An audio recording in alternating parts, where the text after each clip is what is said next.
তো আমার ইটালিয়ান বিরিয়ানি প্রায় রান্না হতে আর বাকি নেই, একটুখানি প্রায় শেষ হতে চলেছে। আমি কি বলছিলাম, বুঝে উঠতে পারিনি, ওখানে বলেছি প্রায় শেষ হতে চলেছে। রান্নাটা সেই শুরু করেছি কখন, আর আমার মা দেখো বাবুর মতো বসে রয়েছে।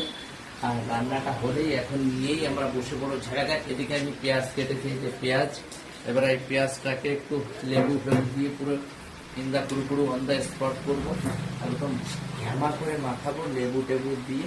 তারপরে ইটালিয়ান বিরিয়ানি দিয়ে খাবো, ঠিক আছে?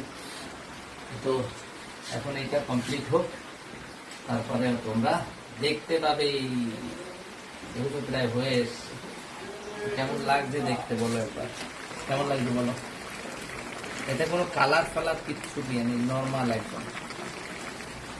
তো এইটা খেয়ে ভাবছি আমি হিমালয় দেবো।